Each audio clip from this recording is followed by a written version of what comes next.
Have you ever felt like you were born into the wrong world? Not because your life was difficult, not because people rejected you, but because deep down you've always felt different. Different from the way most people think. Different from what seems to motivate everyone else. Different from the endless chase for status, attention, money, and approval. Maybe you've spent your entire life feeling like you're watching humanity from the outside looking in. You learned how to fit in. You learned how to play the game. But something inside you never fully connected to it. And perhaps the strangest part is this. You can't explain why. You may have spent years wondering if something was wrong with you. Why certain things affect you more deeply than they affect others. Why you absorb emotions so intensely. Why random coincidences seem to follow you. Why complete strangers open up to you. Why nature feels more like home than crowded rooms full of people. What if these experiences are not random? What if the feeling of being different isn't a flaw? What if it is a clue? Today we're going to explore 7 surprising signs that may explain why you've always felt unlike the people around you. Not from a place of fantasy, not from a place of ego, but from a deeper perspective that blends psychology, spirituality, human behavior, and personal transformation. Because sometimes the question isn't whether you belong here. Sometimes the real question is, what if you're here for a reason you haven't fully discovered yet? And the final sign might explain something you've felt your entire life but never had words for. Most people have experienced moments when life feels strangely orchestrated. Chance encounter. A conversation that arrives at exactly the right moment. A book that answers a question you've been carrying for months. A feeling that something larger is quietly moving behind the scenes. Psychologists often describe these experiences as meaningful coincidences. Others see them as intuition. Some call them synchronicities. Whatever label you prefer, the impact is often the same. These moments make us pause. They make us question our assumptions. They make us wonder if life is more connected than it appears. For decades, researchers, therapists, spiritual teachers, and philosophers have explored why certain people seem unusually sensitive to these experiences. Many of them discovered something fascinating. The individuals who report these patterns often share remarkably similar traits. They tend to be deeply empathetic, highly intuitive, emotionally aware, strongly connected to meaning and purpose. And they frequently carry a lifelong feeling that they are somehow different. Not better, not superior, just different. If you've ever felt that way, today's conversation may help you understand yourself on a deeper level. But before we continue, if you're passionate about personal growth, spiritual development, emotional healing, and understanding the hidden patterns that shape our lives, take a moment to subscribe. Every video on this channel is designed to help you better understand yourself, your relationships, your purpose, and the journey you're currently living. Now let's begin with the first sign. Chapter 1. The strange power of meaningful coincidences. Have you ever experienced something so perfectly timed that it made you stop in your tracks? Maybe you were going through one of the hardest periods of your life. Painful breakup, career setback, the loss of someone you loved, a season of uncertainty where nothing seemed clear. And then, seemingly out of nowhere, something happened. You overheard a conversation. A stranger shared a story. A book fell into your hands. A video appeared at exactly the right moment. A message arrived just when you needed encouragement. Most people call these events coincidences. But what makes them so powerful isn't the event itself. It's the feeling they create. Because some moments feel different. They don't simply happen. They resonate. They grab your attention. They stay with you. Years later you still remember them. Not because they were dramatic, but because they seemed to answer a question you hadn't spoken out loud. Human beings are meaning-making creatures. Our minds are constantly trying to connect dots, to find patterns, to understand why things happen. And during periods of uncertainty, that desire becomes even stronger. Think about your own life. Have you noticed how meaningful coincidences rarely happen during your most comfortable seasons? They tend to appear during transitions, during endings, during moments when you're standing between who you used to be and who you're becoming. That's not an accident.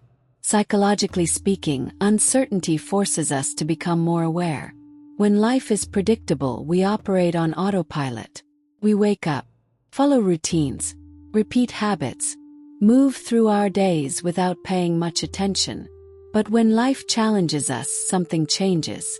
Our awareness sharpens. We begin noticing things we normally overlook.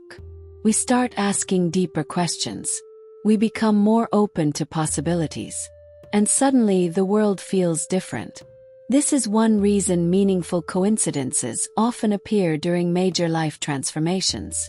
Not necessarily because the universe suddenly starts communicating, but because we finally begin listening. Carl Jung, one of the most influential psychologists of the 20th century, became fascinated by this phenomenon. He called it synchronicity, a meaningful coincidence that cannot easily be explained through cause and effect. According to Jung, some events seem connected not through logic, but through meaning. And whether you view that through a psychological lens or a spiritual one, the impact is often the same. These moments create awakening. They make us pause. They force us to pay attention. For some people, these experiences happen occasionally. For others, they seem to happen repeatedly throughout life. The same numbers appear everywhere. Certain themes keep returning. The right people enter their lives at exactly the right time. Unexpected opportunities appear after painful endings. Guidance arrives when they feel completely lost. When this happens repeatedly, many people begin asking a deeper question. What if life is trying to show me something? Now, this doesn't mean every coincidence carries a cosmic message. Sometimes a coincidence is simply a coincidence. But occasionally, an experience touches something much deeper inside us. And that feeling matters. Because whether the source is spiritual guidance, intuition, subconscious awareness, divine timing, or a combination of all four, these moments often move us toward growth. Think about a setback that once felt devastating. A relationship that ended. A job you didn't get. A door that unexpectedly closed. At the time, it may have felt unfair, painful, even cruel. Yet years later, many people look back and realize something surprising. If that event had never happened, they would not be who they are today. The heartbreak taught them self-worth. The rejection redirected their path. The failure built resilience. The loss forced them to grow. Sometimes life's greatest blessings arrive disguised as disappointments. And often, meaningful coincidences are the breadcrumbs that help us see the path only after we've walked it. This is why so many spiritually aware people pay attention to these moments. Not because they're searching for magic, but because they've learned that life often communicates through experiences rather than words. Through patterns rather than commands. Through nudges rather than force. The question isn't whether meaningful coincidences exist. The question is whether you're paying attention when they happen. Because some of the most important turning points in your life may not arrive with flashing lights and certainty. They may arrive quietly, as a chance meeting, a sentence in a book, a conversation you almost didn't have, a decision you almost didn't make. And years later, you'll realize that seemingly ordinary moment changed everything. So let me ask you something. What coincidence in your life still feels impossible to explain? What moment still gives you chills when you think about it? Take a moment and share your experience in the comments below. You never know who might need to hear your story. And if you're enjoying this journey of self-discovery, don't forget to subscribe. Every week we explore the hidden connections between psychology, spirituality, personal growth, and the deeper patterns shaping our lives. Because understanding yourself may be the most important journey you'll ever take. Chapter 2. Why nature feels more like home than people do. Have you ever noticed how your entire mood can change after spending just a few minutes in nature? Not because something dramatic happened. Not because your problems disappeared. But because something inside you suddenly felt calmer, lighter, more grounded, more like yourself. For some people, nature is simply beautiful. For others, it's something much deeper. Feels familiar. Almost like returning to a place they never wanted to leave. And if you've experienced this, you're not alone. Many highly sensitive, intuitive, and self-aware individuals report feeling a connection to nature that is difficult to explain. It's not just appreciation. It's recognition. Psychologists have studied this phenomenon for decades. Research consistently shows that time spent in natural environments reduces stress, lowers anxiety, improves emotional regulation, and enhances overall well-being. But for certain people, the effect seems unusually powerful. A walk through the woods feels more healing than a crowded social event. The sound of ocean waves feels more comforting than endless conversations. A quiet mountain sunset provides more peace than an entire weekend of entertainment. Why? Because nature asks nothing from you. Think about it. People constantly demand something. Attention, approval, performance, validation, explanation. Even in healthy relationships, there are expectations, responsibilities, roles to play, masks to wear. But nature doesn't care about any of that. The ocean doesn't ask who you are.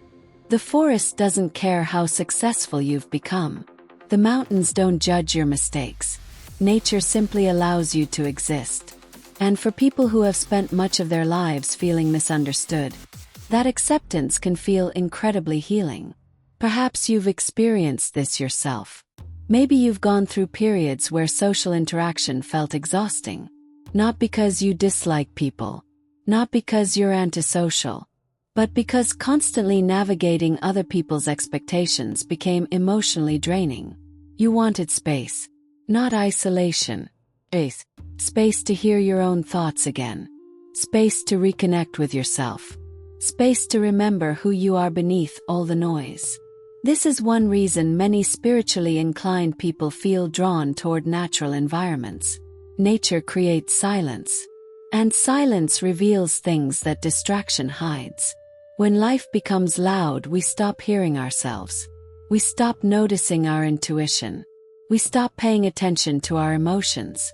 We stop asking important questions. But something remarkable happens when we slow down. Without constant stimulation, buried thoughts begin to surface. Unprocessed emotions emerge. Insights appear. Answers arrive. Not because nature magically solves our problems, but because it creates the conditions for clarity. Many people spend years searching for themselves. Reading books, watching videos, taking courses, seeking answers everywhere, only to discover that some of their deepest realizations arrive while sitting beside a river, walking through a forest, watching a sunrise, or staring at the stars. There is something profoundly humbling about nature. It reminds us that life is bigger than our worries, bigger than our fears, bigger than the stories we tell ourselves. Have you ever stood beneath a sky full of stars and suddenly realized how small your problems seemed? Not because they disappeared, but because your perspective changed. Perspective is powerful, and nature has a unique ability to restore it. Many people who feel different from those around them often report another experience.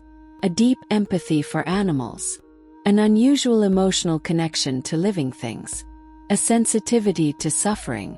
Sometimes they feel more comfortable around animals than around people.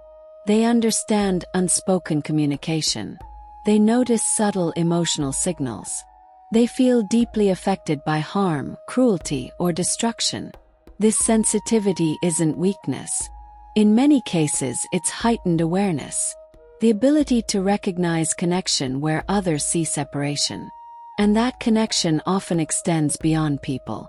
It extends to animals, plants, ecosystems, the living world itself. Perhaps this is why some individuals feel such a strong desire to protect nature, to care for the environment, to preserve what remains beautiful in the world.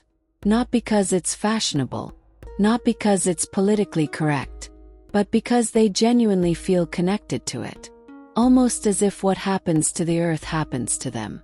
If you've ever felt this way, there may be an important lesson hidden within that experience. Your connection to nature may not simply be about the environment. It may be revealing something about your own inner world. Perhaps what you truly crave isn't more stimulation, more achievement, or more distractions. Perhaps what you crave is alignment, is authenticity, a return to what feels real. Because at the deepest level, nature reminds us of something we often forget. Nothing in nature tries to be something it isn't. Trees don't compare themselves to other trees. Rivers don't apologize for changing direction. Flowers don't question whether they're worthy of blooming. Everything simply becomes what it was created to become. And maybe that's the lesson many of us need most.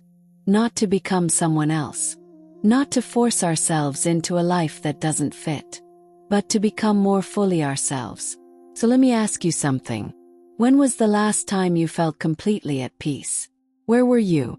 What were you doing? And did nature play a role in that moment? Share your answer in the comments below. You may discover that many others have felt exactly the same way.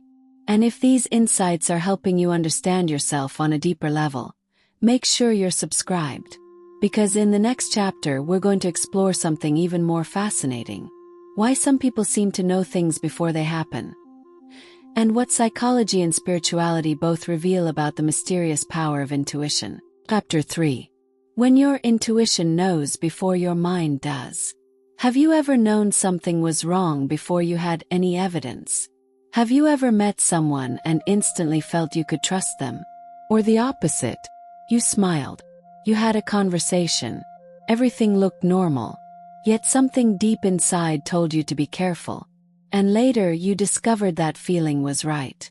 Most people have experienced moments like these. But they often dismiss them. They call it luck, coincidence, guesswork. Yet intuition remains one of the most fascinating aspects of human experience. Because intuition doesn't operate the way logic does. Logic gathers information, analyzes facts, builds conclusions. Intuition works differently. Arrives first. The answer appears before the explanation. And that's what makes it so difficult to trust. We live in a culture that teaches us to value rational thinking above everything else. We're taught to explain, justify, prove, to analyze. But some of the most important decisions people make in life happen long before they can fully explain them. The decision to leave a relationship. The decision to change careers. The feeling that an opportunity is right. The realization that something needs to change. Often, the heart recognizes the truth before the mind catches up. Psychologists have spent years studying intuition. What they discovered is remarkable. Your subconscious mind processes millions of pieces of information every second. Far more than your conscious mind can handle. Tiny facial expressions, voice tone, body language, patterns, energy shifts, environmental cues. Your conscious mind misses most of it. Your subconscious does not. This means intuition is not always magical. Sometimes it's intelligence operating below conscious awareness. Your brain detects patterns before you consciously recognize them.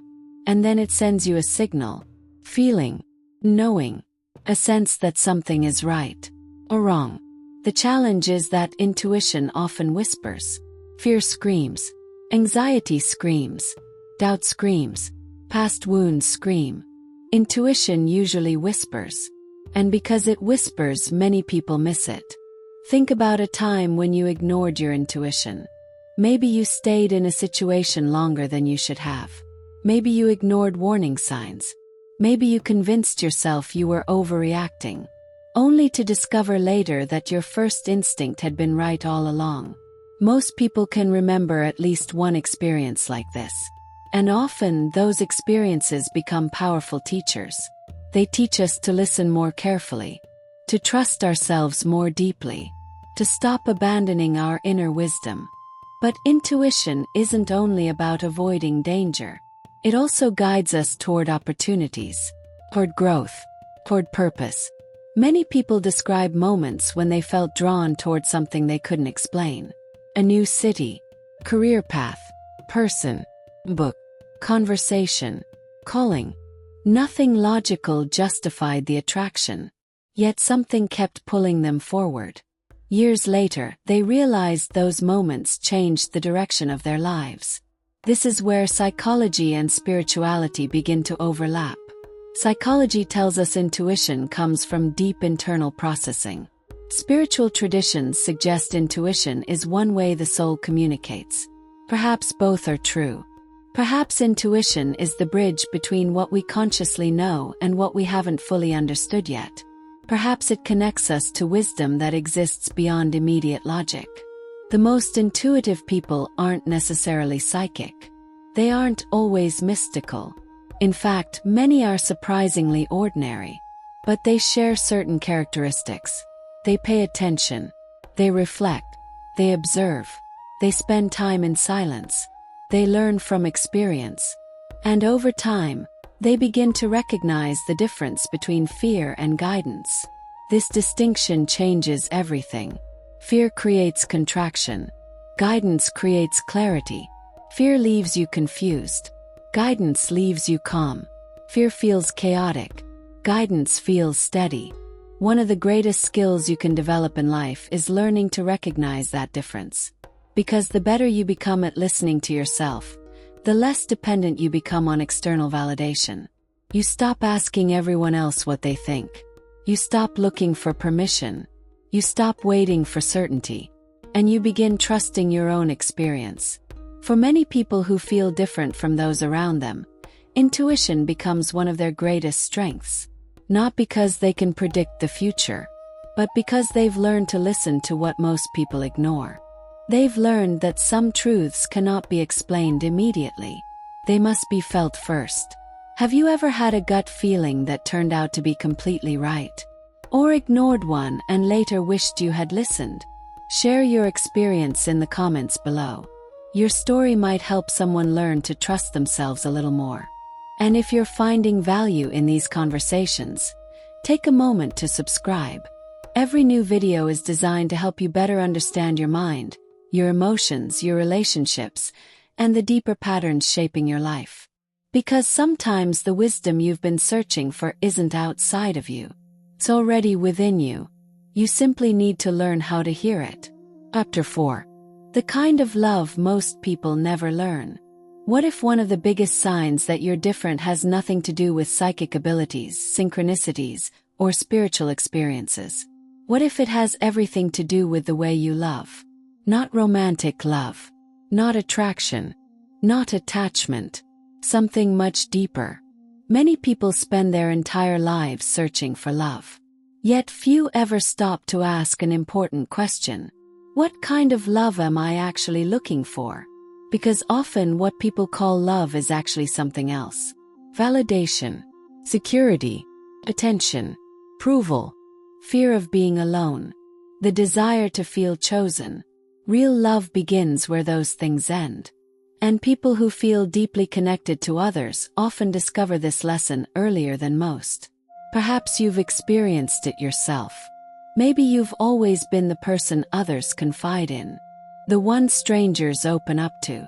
The one friends call during a crisis. The one who naturally understands what people are feeling, even when they say nothing. You walk into a room and immediately sense tension. You notice when someone is hurting. You recognize emotional pain behind forced smiles. You see what others miss. Times this feels like a gift. At other times it feels exhausting. Because carrying empathy is not always easy.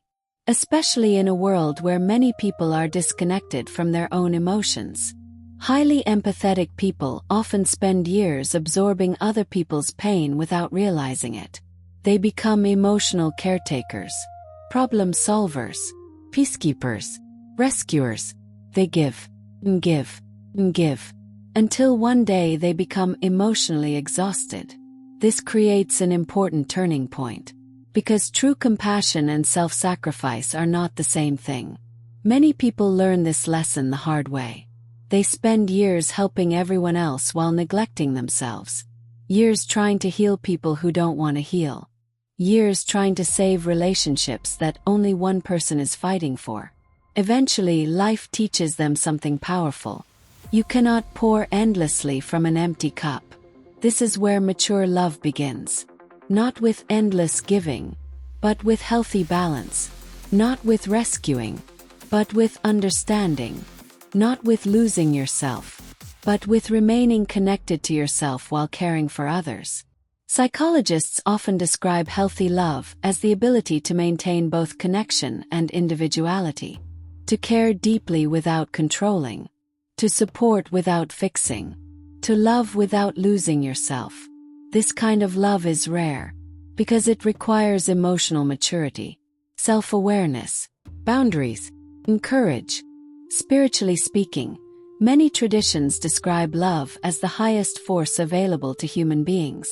Not because love feels good, but because love transforms. It softens resentment, heals wounds, creates connection, inspires growth, expands consciousness. But here's the part most people overlook. Love is not only something we give. It's something we allow ourselves to receive. And for many deeply sensitive people, receiving love is actually harder than giving it. Why? Because giving feels safe. Receiving requires vulnerability. Receiving means allowing yourself to be seen. Allowing yourself to be supported. Allowing yourself to matter.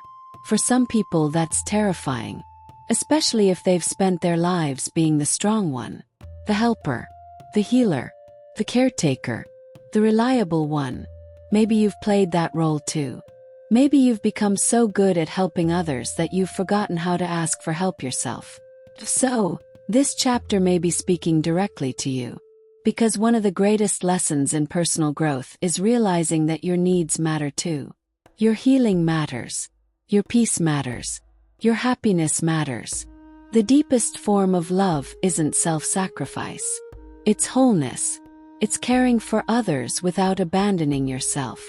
It's offering compassion without carrying burdens that don't belong to you. It's recognizing the humanity in others while honoring your own humanity as well. People who possess this kind of love often leave a lasting impact wherever they go. Not because they try to, but because people feel safe around them, seen around them, understood around them. And in a world where so many people feel invisible, that kind of presence is incredibly powerful. So let me ask you something. Have you ever been the person everyone turns to when they need support?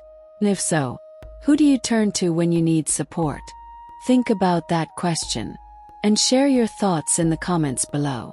Your answer may resonate with more people than you realize. And if these insights are helping you understand yourself and your relationships on a deeper level, make sure you're subscribed. Because in the next chapter, we're going to explore one of the most mysterious experiences many people carry throughout their lives. The feeling that they were meant for something more, even when they can't explain why. Chapter 5. The feeling that you were meant for something more. Have you ever had the strange feeling that your life was supposed to be about something more? Not necessarily fame, not success, not wealth, something deeper. A feeling that there is a reason you're here. A purpose you haven't fully discovered yet. A calling you can sense but can't quite define. For many people, this feeling begins early, long before they have the words to describe it. As children, they often ask questions that seem unusual for their age. Why am I here? What is the purpose of life? Why do some people suffer? Why do I feel different? Why do I feel drawn toward helping others? While many children eventually stop asking these questions, some never do. The questions stay with them, quietly, patiently, following them through every stage of life. Sometimes this creates frustration, because purpose rarely arrives with a clear instruction manual.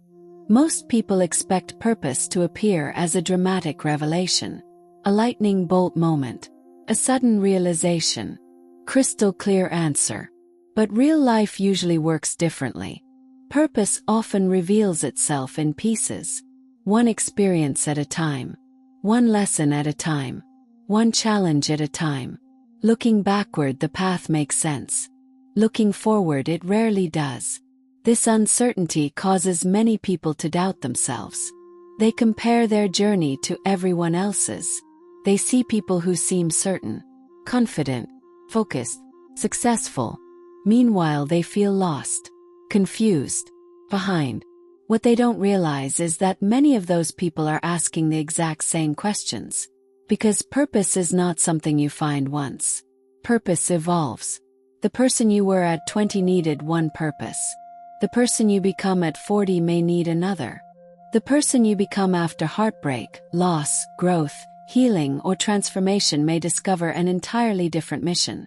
One of the biggest misconceptions about purpose is believing it must be extraordinary, that it has to impact millions of people, change the world, leave a massive legacy. But some of the most meaningful purposes are surprisingly simple. Helping others heal, raising a family with love, being a source of encouragement, creating something beautiful, sharing wisdom, being present when someone needs support. Sometimes purpose isn't about reaching more people. Sometimes it's about touching the right people. Many highly sensitive individuals struggle because they feel an enormous pressure to discover their purpose. They believe they're wasting time, falling behind, missing their destiny. But what if purpose isn't hiding from you?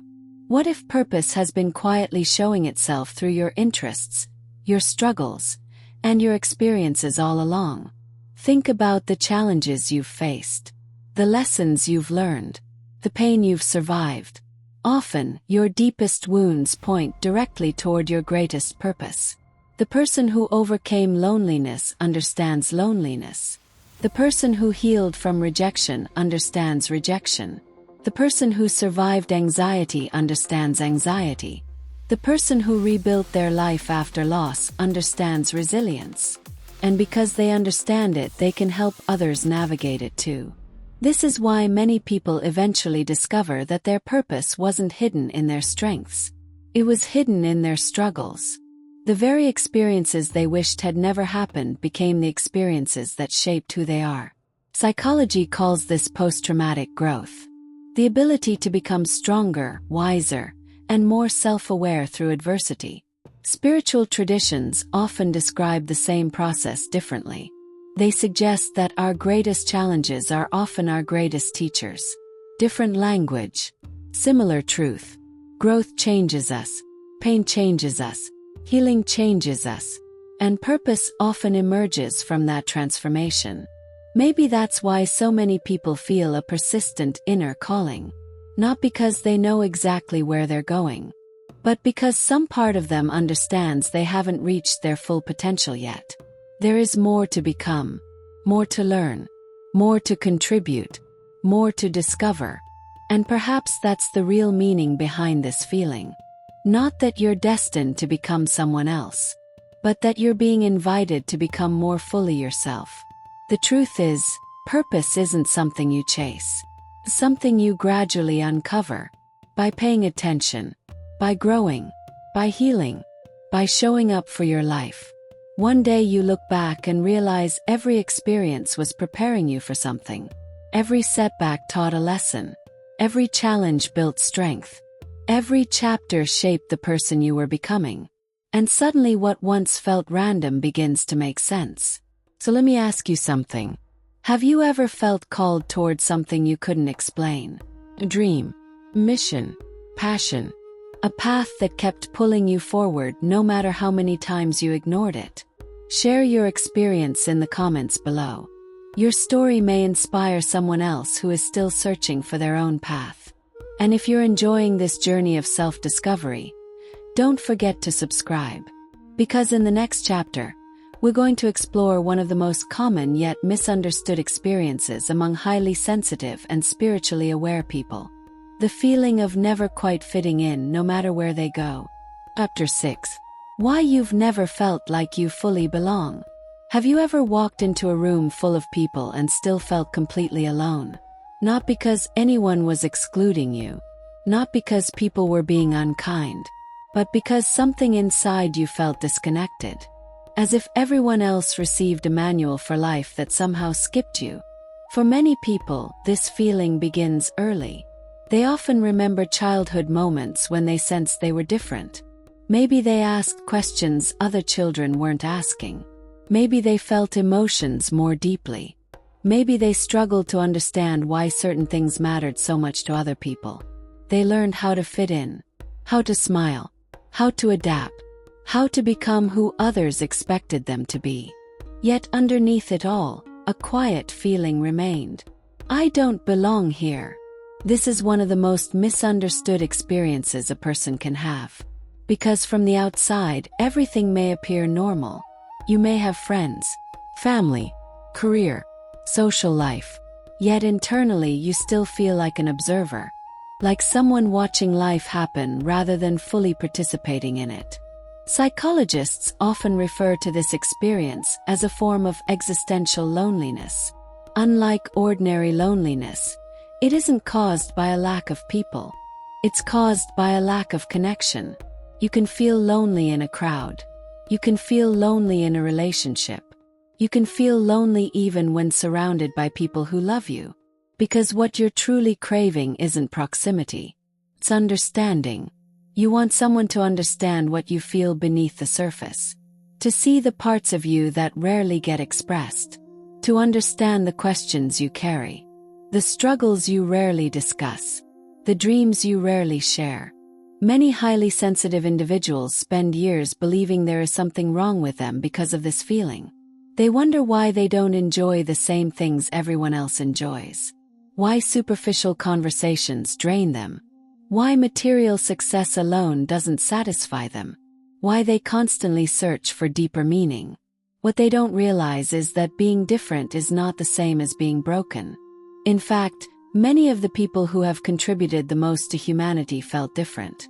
Artists, writers, visionaries, healers, teachers, innovators, thinkers. Many of them spent years feeling misunderstood. Not because they were better than others, but because they were seeing life through a different lens. The problem is that society often rewards conformity. From an early age we're encouraged to fit in, follow the rules, stay inside the lines, think like everyone else, want the same things everyone else wants. Yet some people simply aren't wired that way. Their minds naturally question, explore, reflect, search. And while this can be a tremendous gift, it can also create a deep sense of isolation, especially during difficult periods of life. Perhaps you've experienced this yourself. Maybe you've spent years trying to become what everyone else wanted you to be. Trying to meet expectations. Trying to earn acceptance. Trying to fit into environments that never truly felt right.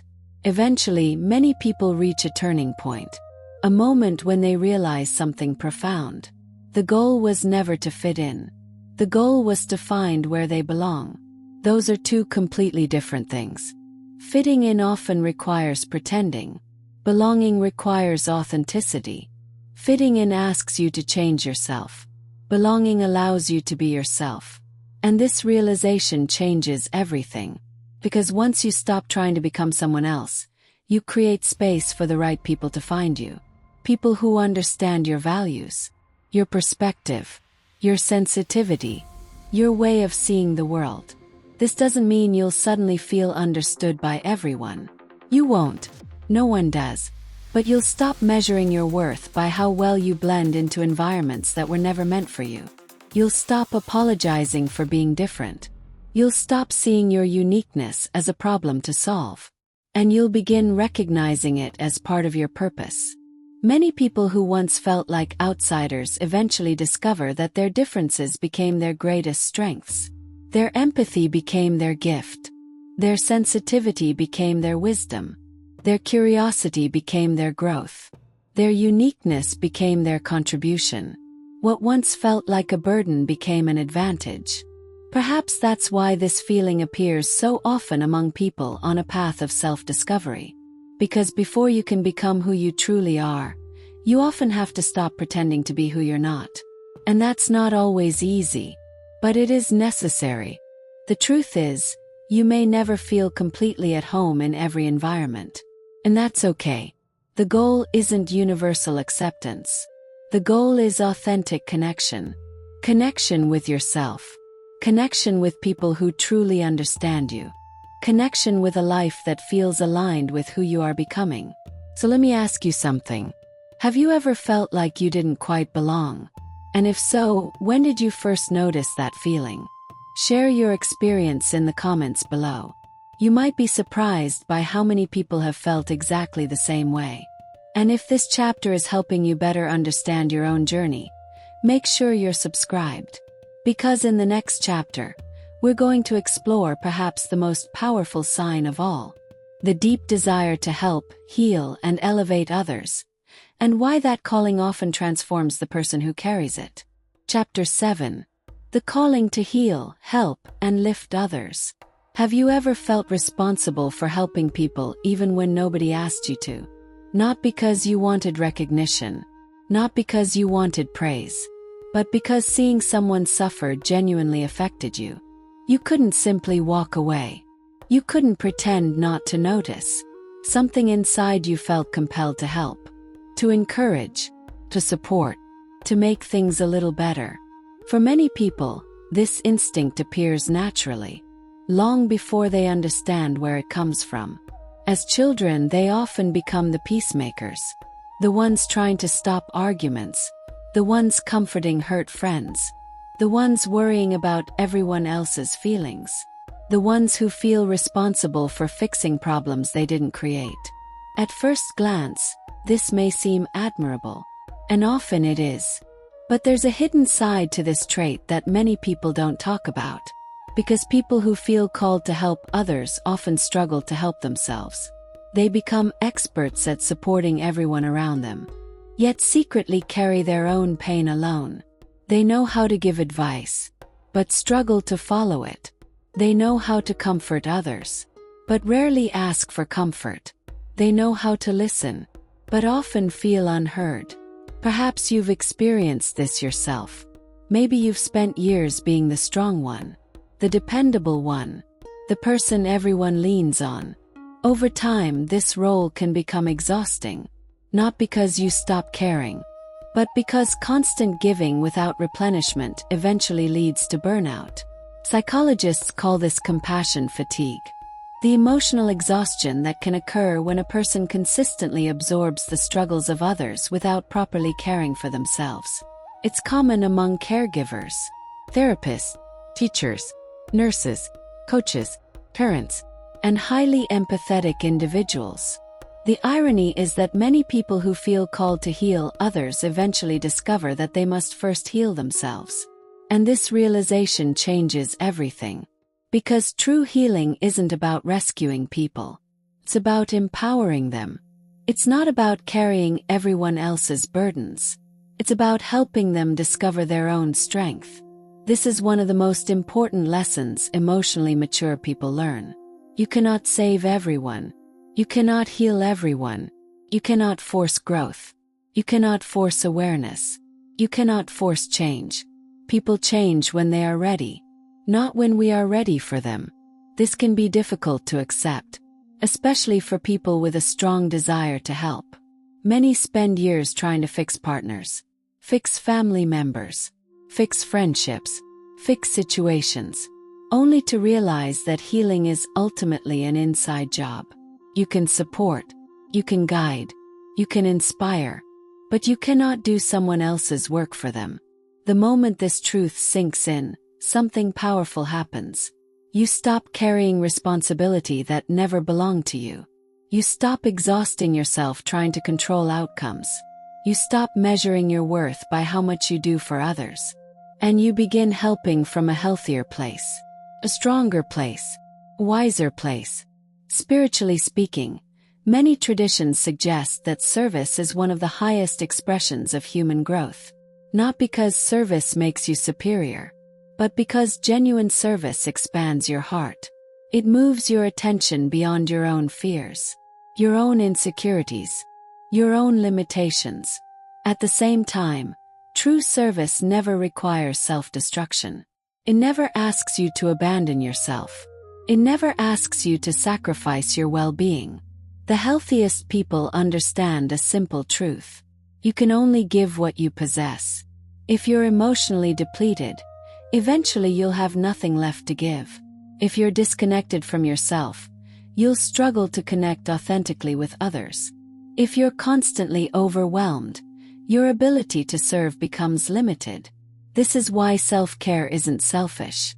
It's preparation. It's maintenance. It's responsibility. Think about a candle. One candle can light thousands of others, but only if it remains lit. The same is true for you. Many people who feel called to help others eventually discover that their greatest contribution isn't what they do. It's who they become. Their presence becomes healing. Their wisdom becomes healing. Their authenticity becomes healing.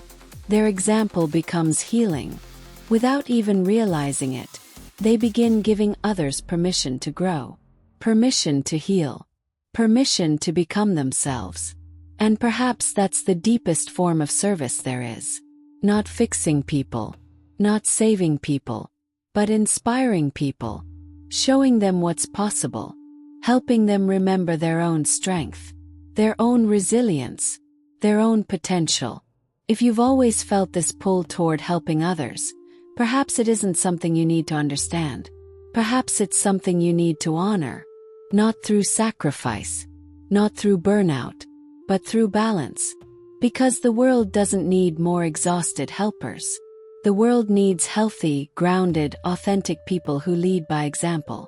People who have learned to care for themselves while caring for others. People who understand that healing begins within. So let me ask you something. What is the greatest lesson you've learned from helping others? And what have others taught you about yourself? Share your thoughts in the comments below.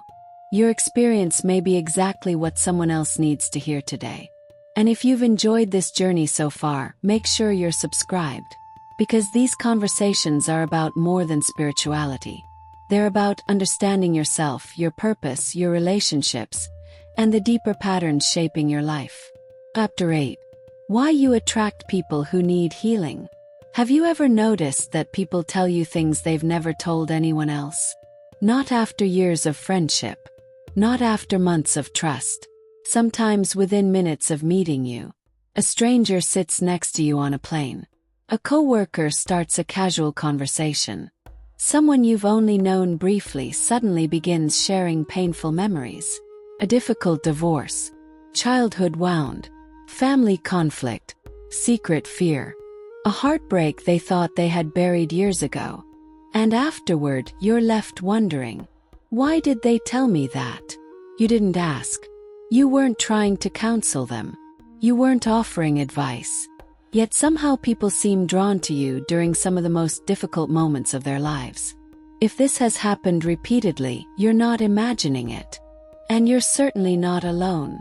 Many highly empathetic, emotionally aware, and spiritually sensitive people report the exact same experience. It's as if they unknowingly become a safe harbor for people carrying emotional storms. Psychologists have a fascinating explanation for this.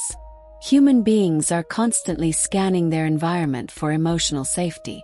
Most of this process happens unconsciously.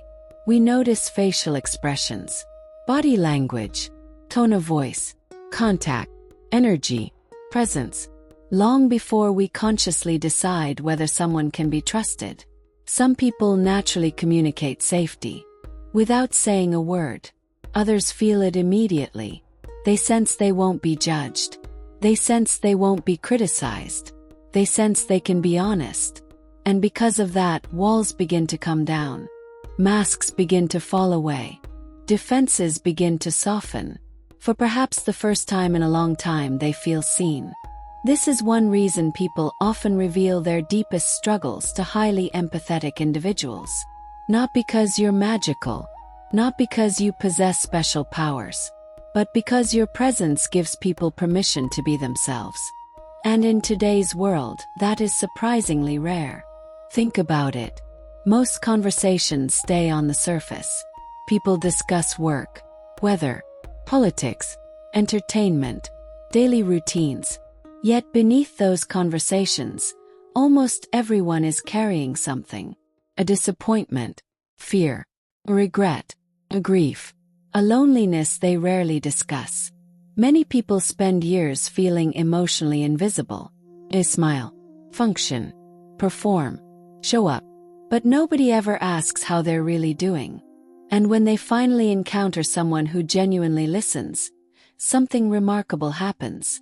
The truth begins to emerge. Perhaps this explains why complete strangers sometimes tell you things that even their closest friends don't know. They aren't necessarily responding to your words. They're responding to your presence. Your energy communicates something their nervous system recognizes.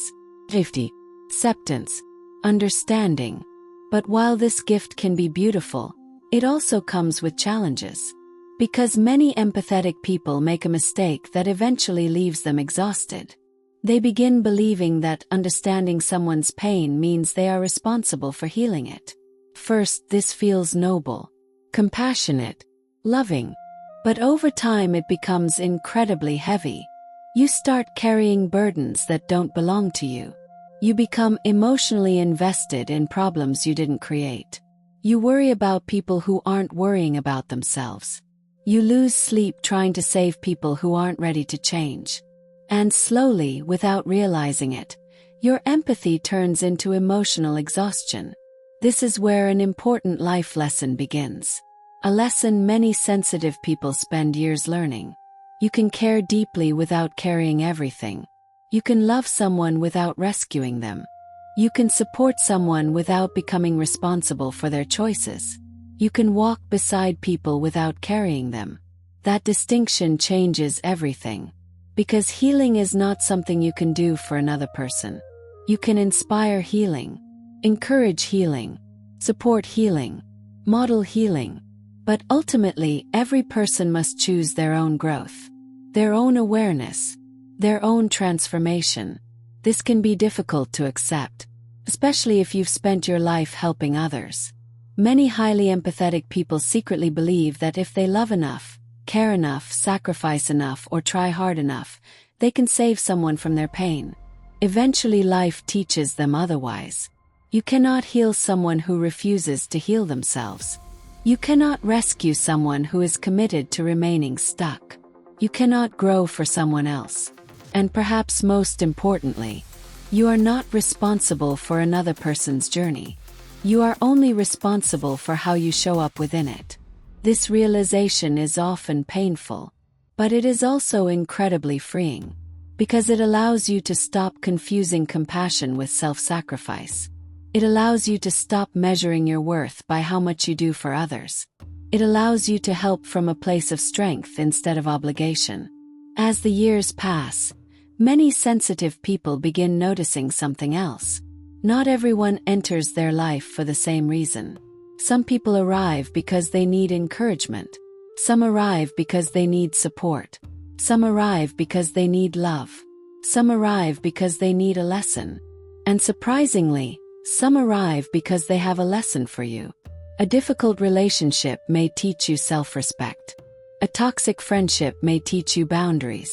A betrayal may teach you discernment. A disappointment may teach you self-worth. Not every relationship enters your life to stay. Some enter to transform you. And once their lesson is complete, they leave. First, this can feel heartbreaking. But with time, many people realize something profound. Every person they met helped shape who they became. Even the painful ones. Especially the painful ones. Perhaps that's why emotionally aware people often attract those who are hurting. Not because they are meant to save them, but because they are meant to learn from each other. To grow together. To awaken something in one another. And sometimes the greatest healing doesn't come from fixing someone. Sometimes it comes from simply being present, listening, understanding, and reminding another human being that they are not alone. So let me ask you something. Have people always opened up to you more than they do to others? Have you ever found yourself carrying emotional burdens that were never yours to carry? Share your experience in the comments below. You may discover that many others have spent their lives navigating the exact same gift. And if this chapter resonates with you, don't forget to subscribe. Because in the next chapter, we're going to explore another fascinating experience that many highly intuitive people share. The painful gift of seeing things in people long before everyone else does. Chapter 9. The painful gift of seeing through people. One of the loneliest experiences in life is seeing things that other people don't see. Or perhaps more accurately, seeing things they refuse to see. Have you ever met someone and immediately sensed that something wasn't quite right? Everyone else seemed impressed. Everyone else trusted them. Everyone else believed the image they projected. Yet something inside you felt uneasy. You couldn't explain it. You didn't have proof. You couldn't point to anything specific. But your instincts were telling you a different story. Months later, sometimes years later, the truth finally surfaced. And once again, you found yourself saying the same thing. I knew it. If this has happened repeatedly throughout your life, you may possess a level of emotional awareness that many people never fully develop.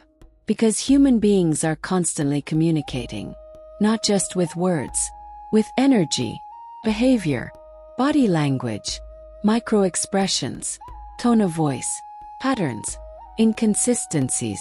And while most people focus on what is being said, highly intuitive individuals often notice what is not being said. They pay attention to contradictions, to subtle shifts in behavior, to the gap between someone's words and their actions. Because deep down, actions always reveal what words try to hide. This ability can feel like a gift, but it can also feel like a burden. Because once you see beneath the surface, it's difficult to pretend you don't. You notice the friend who is secretly unhappy in their marriage while everyone else believes they're the perfect couple. You notice the coworker who constantly seeks validation beneath their confident exterior. You notice the family member whose anger is actually unresolved pain. You notice the person who appears strong but is quietly falling apart.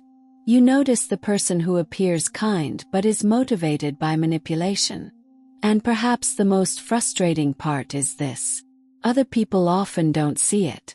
Or they don't want to see it. This can make you question yourself. You wonder if you're imagining things. You wonder if you're being judgmental. You wonder if you're overthinking. Yet time keeps proving your observations right. And eventually you begin to realize something important. You aren't seeing more because you're negative. You're seeing more because you're paying attention. Psychologists have long understood that emotionally intelligent people tend to notice subtle social and emotional cues that others miss. They recognize patterns. They observe inconsistencies. They detect emotional undercurrents. Their brains process information beneath the surface level. In many cases, what feels like intuition is actually heightened observation operating outside conscious awareness. Your mind notices things before your conscious thoughts catch up. And then a feeling appears. A warning. Concern. A sense that something doesn't add up. The challenge is learning what to do with that awareness. Because awareness without wisdom can become a source of suffering. Many emotionally perceptive people make the mistake of believing that because they see a problem, they must fix it. Because they recognize dysfunction, they must expose it. Because they understand what's happening, they must convince others. But life eventually teaches a difficult lesson. Not everyone wants to see the truth. At least not yet. Think about how often people defend situations that are hurting them. Toxic relationships, manipulative friendships, unhealthy habits, false beliefs. Most people don't change when they are given information. They change when they become ready. And readiness cannot be forced. No matter how clearly you see something, no matter how obvious it appears, no matter how much evidence exists, people awaken in their own time. This realization can be incredibly frustrating, especially if you've spent years trying to protect people, warning people, helping people, trying to save people from pain. Eventually, many highly intuitive individuals discover a truth that changes everything. Your job is not to control other people's lessons. Your job is to learn your own. This doesn't mean remaining silent about everything. Sometimes people genuinely need guidance. Sometimes your insight can help someone avoid unnecessary suffering. Sometimes speaking up is absolutely the right thing to do. The wisdom lies in knowing the difference. Knowing when someone is asking for guidance, and when someone is committed to misunderstanding you. Knowing when your words will help, and when your words will simply create resistance. Knowing when to speak, and when to step back. This is one of the highest forms of emotional maturity. Because maturity isn't about being right. It's about being effective. It's understanding that timing matters. Readiness matters. Awareness matters. Many people who possess this gift spend years feeling isolated because they see things others don't. But eventually they discover something powerful. Their role was never to force people awake. Their role was never to expose every illusion. Their role was never to become everyone's teacher. Their role was simply to live truthfully, to trust their perception, to maintain healthy boundaries, to offer insight when invited, and to allow life to teach lessons that only life can teach. Because some truths cannot be explained. They must be experienced. And some people must walk through their own storms before they recognize what was standing in front of them all along. Perhaps you've experienced this yourself. Perhaps you've watched someone ignore every warning sign, only to eventually arrive at the same conclusion you saw years earlier. Not because you're superior, not because you're special, but because awareness often arrives at different times for different people. And learning to respect that timing is one of the greatest lessons you'll ever learn. So let me ask you something. Have you ever seen the truth about a person or situation long before everyone else did? And what happened when you tried to explain it? Share your experience in the comments below. You may discover that many others have carried the same gift and the same burden. Chapter 10. The moment you stop searching for approval. Most people spend years building a version of themselves they believe others will accept. Sometimes they spend decades. Without even realizing it, they learn what gets approval, what gets praise, what gets attention, what gets rewarded. And little by little, they begin shaping themselves around those expectations.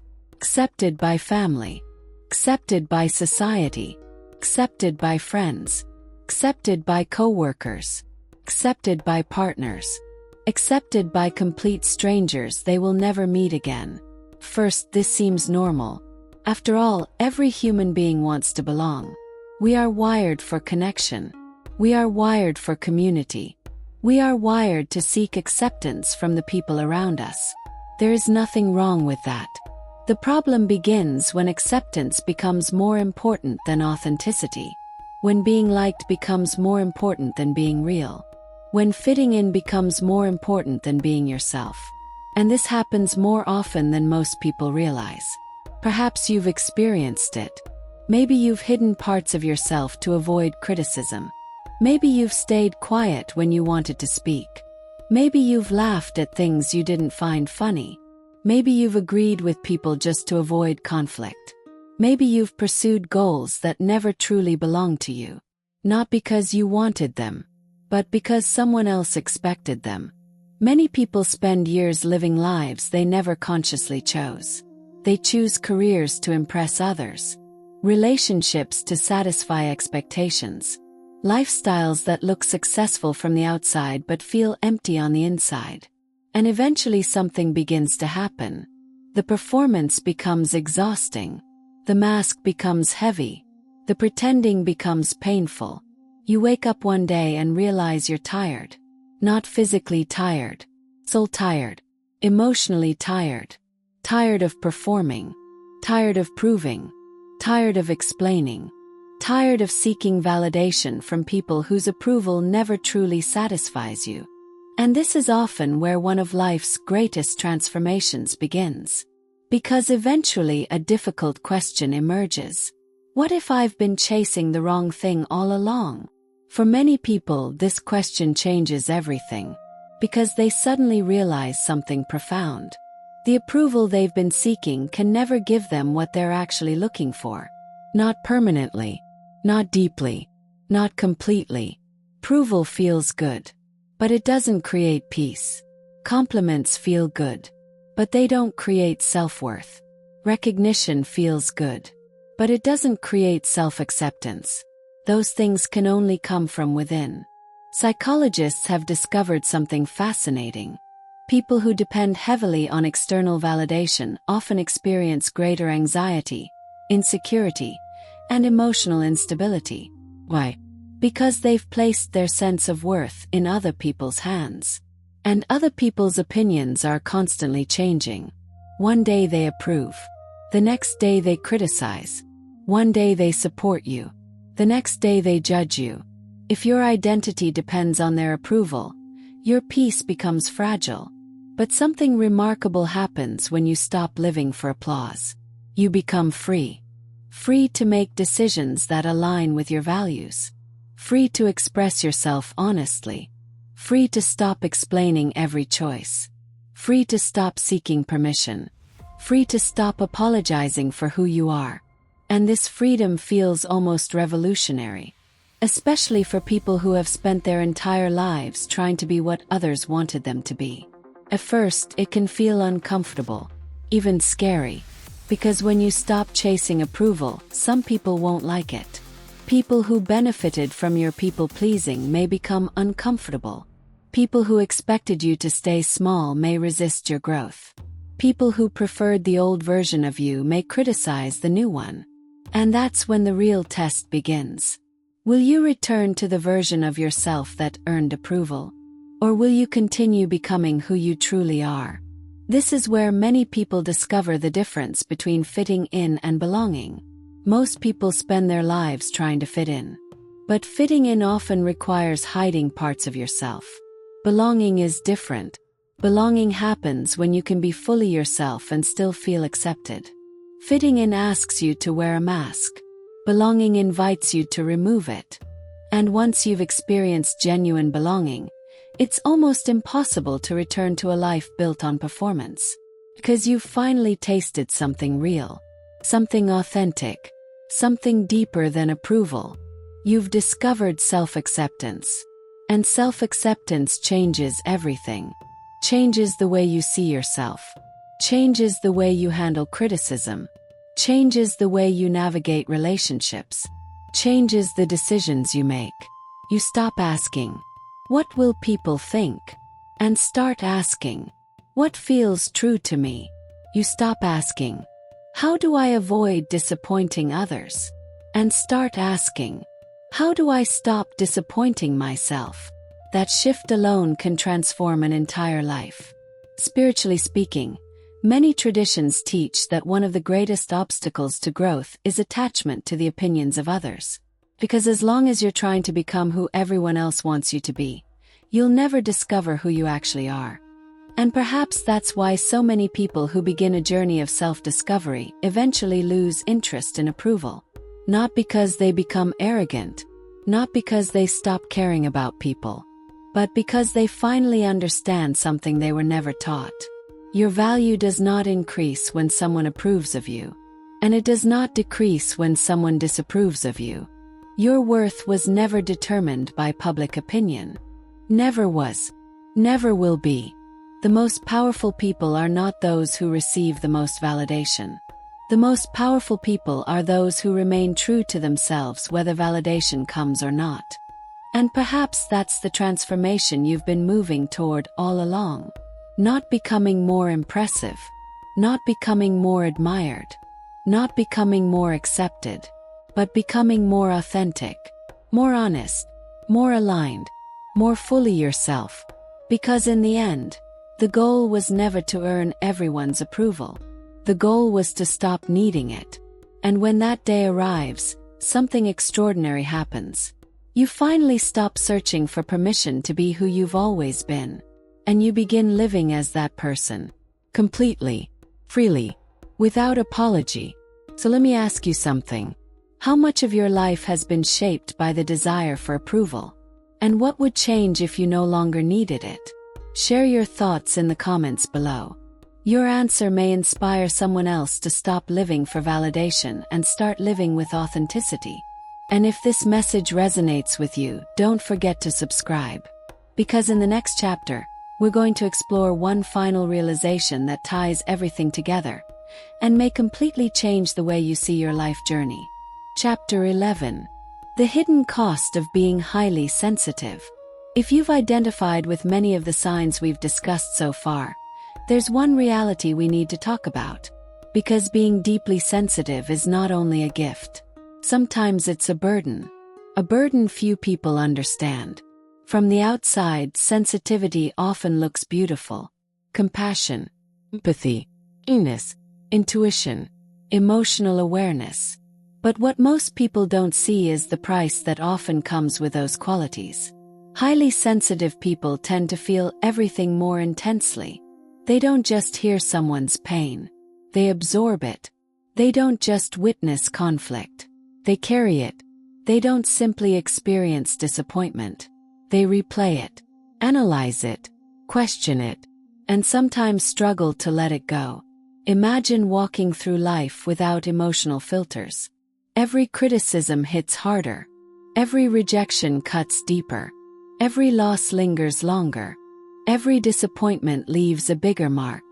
That's the reality many highly sensitive people quietly live with every day. And because they often understand others so well, people assume they're strong. People assume they're okay. People assume they can handle anything. But sensitivity doesn't mean invulnerability. In fact, many highly sensitive people spend years hiding how overwhelmed they truly feel. They become experts at appearing calm, capable, put together. Meanwhile, inside, they're carrying emotional weights nobody knows about. Perhaps you've experienced this. Maybe you've been told you're too sensitive, too emotional, too affected by things, too thoughtful, too caring, too intense. Maybe you've spent years trying to become less sensitive, trying to toughen up, trying to stop feeling so much, trying to become more like everyone else. But what if that was never the solution? What if the goal was never to feel less? What if the real lesson was learning how to manage what you feel? Because sensitivity itself is not the problem. Lack of boundaries is the problem. Lack of emotional regulation is the problem. Lack of self-care is the problem. Many highly sensitive people unknowingly absorb emotions that don't belong to them. They walk into a room and immediately feel the tension. They sense stress, anger, sadness, anxiety. Without realizing it, they begin carrying emotional energy that was never theirs to carry. Over time, this becomes exhausting. They feel drained but can't explain why. Overwhelmed but don't know what caused it. Emotionally tired even when nothing obvious happened. This is why emotional boundaries are so important. Not walls, boundaries. There is a difference. Walls keep everyone out. Boundaries allow healthy connection while protecting your well-being. Many people spend years learning this lesson. Some never do. The most emotionally healthy sensitive people eventually discover something powerful.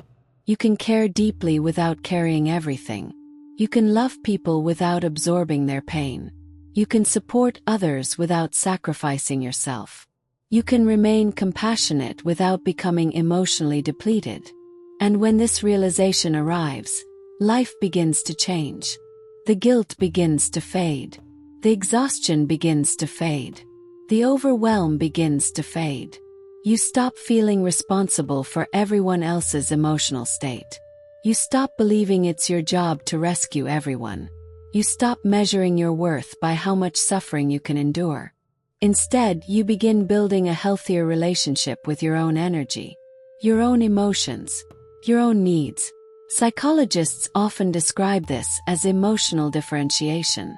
the ability to remain connected to others without losing yourself in them. Spiritually, many traditions teach a similar principle. Serve others, love others, support others, but do not abandon yourself in the process, because you cannot pour from an empty cup. And perhaps this is one of the most important lessons highly sensitive people ever learn. Your sensitivity was never meant to become your prison. It was meant to become your strength. Your empathy was never meant to destroy your peace. It was meant to deepen your understanding. Your emotional awareness was never meant to make life harder. It was meant to make life richer. The goal isn't to stop feeling deeply. The goal is to learn how to feel deeply without drowning. And once you learn that skill, something remarkable happens. What once felt like a weakness becomes one of your greatest gifts. You become more resilient, more balanced, more grounded, more self-aware, more capable of helping others because you're no longer losing yourself in the process. So let me ask you something. Have you ever felt emotionally exhausted from caring too much? Have you ever absorbed other people's problems until they felt like your own? Share your experience in the comments below. You may discover that many others have been carrying the exact same burden. And if this chapter has resonated with you, make sure you're subscribed. Because understanding yourself isn't about changing who you are. It's about learning how to use your gifts wisely. And for highly sensitive people, that lesson can change everything. Before we finish, I want to invite you to take the next step in your journey. If today's video resonated with you, make sure to watch our personal growth and spiritual development playlist. That's where you'll find deeper conversations about intuition, emotional healing, purpose, self-awareness, relationships, and the hidden patterns shaping your life.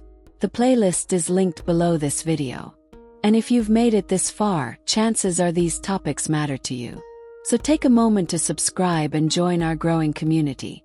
We're here to help you better understand yourself, your journey, and the person you're becoming. Now let's bring everything together. What if the reason you've always felt different isn't because something is wrong with you? What if it's because you've been seeing life through a deeper lens all along? Today we've explored meaningful coincidences, a powerful connection to nature, strong intuition, deep compassion, sense of purpose, the feeling of not fitting in, the desire to help others, the ability to see beneath the surface, the courage to stop seeking approval. And perhaps, as you've listened, you've recognized pieces of yourself in these experiences, maybe for the first time. Or maybe you've known these things about yourself for years but never had the words to describe them. Either way, here's what I hope you take away from this video. You do not need to become someone else. You do not need to earn your worth. You do not need everyone's approval. You do not need to hide your sensitivity. You do not need to apologize for caring deeply. Some of the qualities you've spent years questioning may actually be some of your greatest strengths. Your empathy, your awareness, your intuition, your compassion, your desire to grow, your willingness to seek meaning. These aren't weaknesses. They're part of what makes you who you are. The truth is, life is not asking you to be perfect. Life is asking you to become authentic, to trust yourself more, to honor what you've learned, to stop abandoning yourself in order to be accepted, and to begin living in alignment with who you truly are. Because the moment you stop trying to become what everyone else wants, you finally create space to become who you were meant to be. And maybe that's been the lesson behind this entire journey. Not that you're here to escape the human experience, but that you're here to fully embrace it, to learn from it, to grow through it, and to help others do the same simply by being yourself. So before you leave, I'd love to hear from you. Which sign resonated with you the most? Which part of this video felt like it was describing your own life? Share your answer in the comments below. I read as many comments as possible, and your story may be exactly what someone else needs to hear today. And if you've enjoyed this video, don't forget to subscribe and turn on notifications. We're building a community of people who are committed to personal growth, emotional healing, spiritual development, and becoming the best version of themselves. If that's the path you're walking, you're in the right place. Thank you for spending this time with me. Keep growing, keep learning, keep trusting yourself. And remember, the answers you've been searching for may be much closer than you think. They may already be within you. I'll see you in the next video.